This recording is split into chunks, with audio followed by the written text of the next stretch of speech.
by MS Ali.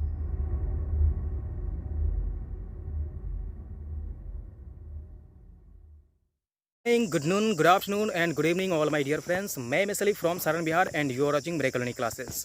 आज मैं फिर से ले आया हूँ आपके लिए कुछ ऐसे शब्द जो कि सिर्फ इंग्लिश में ही बोले जाते हैं। अगर उनकी हिंदी आप बोलोगे ना तो अच्छे अच्छे लोगों को समझ में नहीं आएंगी, वो सभी के सभी वर्ड समझ में नहीं आएंगे अच्छे अच्छे लोगों को। इसलिए ऐसे शब्दों की हिंदी जानना ज़रूरी है। बोलना ज़रूरी नहीं है लेकिन जानना ज़रूरी है, क्योंकि जानते हैं ना, आप जिस समाज में रहते हो, आप जिस गाँव में रहते हो, जिस शहर में रहते हो, वहाँ पर आपको बहुत सारे ऐसे लोग मिल जाते हैं टेस्टिंग के लिए, जो आपसे कई प्रकार के वर्ड्स पूछ लेते हैं, कई प्रकार के शब्दों की हिंदी पूछ लेते हैं, कई प्रकार के शब्दों की इंग्लिश पूछ लिया करते हैं।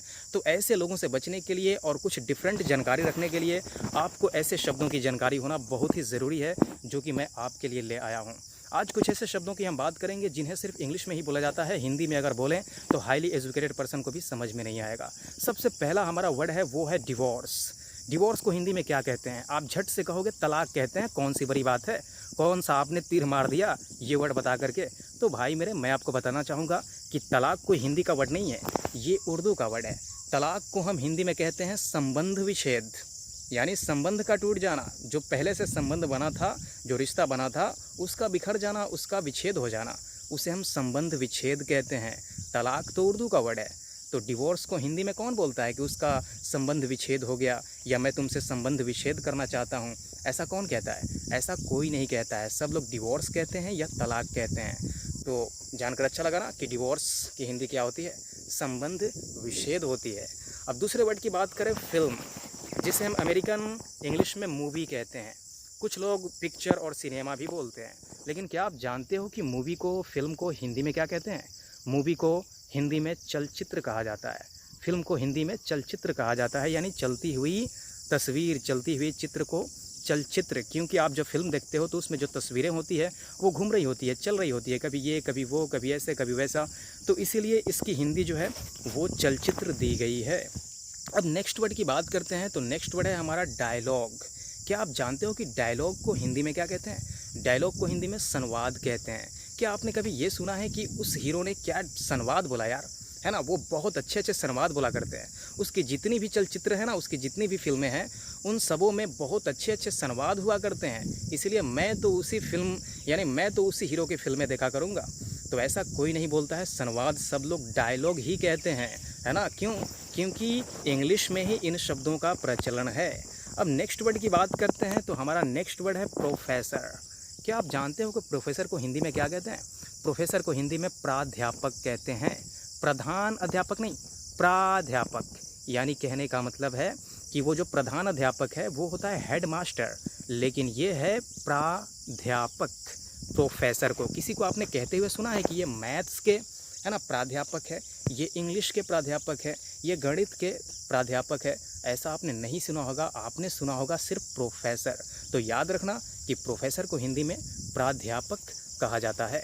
अब टेलीविज़न की बात करते हैं, तो टेलीविज़न को हिंदी में क्या कहते हैं? टेलीविज़न को हिंदी में कहा जाता है चित्रपटल या दूरदर्शन। आपने दूरदर्शन सुना होगा, चित्रपटल नहीं सुना होगा।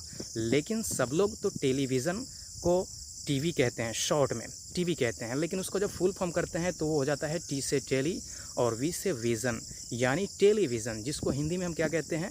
चित्रपटल कहते हैं या दूरदर्शन कहते हैं। तो ये दूरदर्शन तो लगभग सबको पता था, ये कुछ खास नहीं था, लेकिन चित्रपटल की बात करें ये तो थोड़ा सा अलग हो जा रहा है। अब हम बात करते हैं नेक्स्ट वर्ड की। हमारा नेक्स्ट वर्ड है रेडियो। क्या आप जानते हो कि रेडियो को हिंदी में क्या कहते हैं? रेडियो को हिंदी में आकाशवाणी कहते हैं। अगर आप रेडियो सुनते हो तो आपने ये वर्ड ज़रूर सुना होगा कि ये आकाशवाणी का पटना केंद्र है ना, और आप सुन रहे हैं विविध भारती। तो इस तरीके से रेडियो को आकाशवाणी बोला जाता है।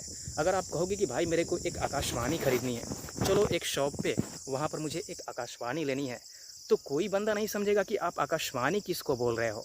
जब आप रेडियो बोलोगे ना तो सबको झट से समझ में आ जाएगी कि अरे यार रेडियो की बात कर रहा है, तो इतने बड़े पंडित बनने की क्या ज़रूरत है, रेडियो कहता ना, है ना। तो इस तरीके के जो शब्द होते हैं वो हिंदी में ही, वो इंग्लिश में ही ज़्यादा प्रचलन में है, वो हिंदी में नहीं है। अगर आप हिंदी में बोलोगे तो फिर काम आपका ख़राब हो जाएगा। अब हम बात करते हैं नेक्स्ट वाले की, कैलकुलेटर की। तो कैलकुलेटर को हिंदी में क्या कहते हैं?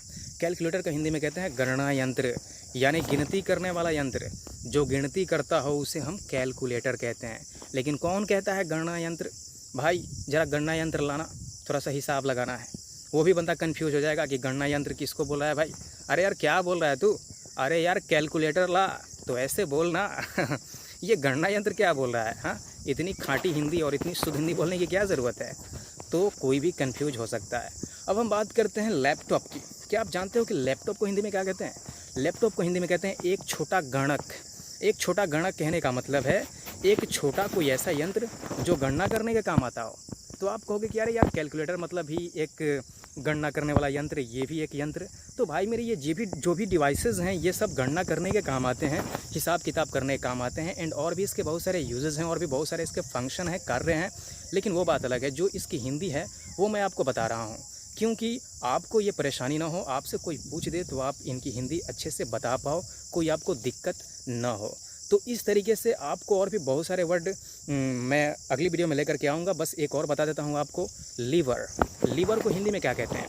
लीवर को हिंदी में जिगर कहते हैं या यकृत कहते हैं।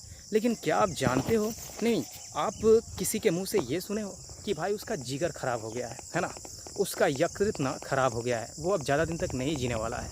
ऐसा किसी से आपने नहीं सुना होगा, आपने सिर्फ लीवर ही सुना होगा। भले वो बंदा कितना भी कम पढ़ा लिखा हो, लेकिन वो लीवर ही बोलेगा। क्यों?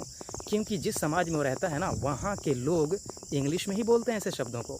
तो पढ़े लिखे हो या ना हो उससे कोई मतलब नहीं है, जो प्रचलन में एक बार आ गया लोग वही ना बोलेंगे। भिखारी भी है ना वही बोलेगा, एक पागल भी वैसे ही शब्दों का इस्तेमाल करेगा जो हमारे समाज में, जो हमारे गांव में, जो हमारे शहर में, जो हमारे देश में चलता रहा है। तो डियर स्टूडेंट्स, ये थे कुछ ऐसे शब्द जो कि सिर्फ़ और सिर्फ इंग्लिश में बोले जाते हैं। अगर इनको हिंदी में आप बोलोगे तो फिर अर्थ का अनर्थ बना दोगे और आपको तो फिर से प्रोफेसर स्टाइल में समझाना पड़ जाएगा उसको कि आपने क्या कहा। तो ये वीडियो आपको कैसी लगी मेरे को कमेंट में बताना, ताकि मैं ऐसे वीडियो और भी आपके लिए ला सकूं और आप भी अपने अंदर एक डिफरेंट टाइप की नॉलेज क्रिएट करो। क्योंकि आजकल का ज़माना जो है ना, कंपटीशन का ज़माना है और आजकल टेस्ट करने वाले लोग आपको बहुत मिल जाएंगे कदम कदम पे, है ना। थोड़ी सी नॉलेज क्या हो गई, लोग टेस्टिंग के लिए है ना दौड़ पड़ते हैं और आपको टेस्ट करने में लग जाते हैं। लेकिन आपको पीछे नहीं हटना है। टेस्ट करने वाले चाहे जितने भी टेस्ट करें, बस आपको अपनी एजुकेशन को नेक्स्ट लेवल पे ले जाना है, हाई लेवल पे ले जाना है, ताकि किसी भी तरह के लोग आपको मिले तो आप उनकी बातों को सही से जवाब दे पाए। हम मिलेंगे नेक्स्ट वीडियो में, तब तक के लिए आप सबको कहना चाहूँगा bye bye, take care and have a good day to all.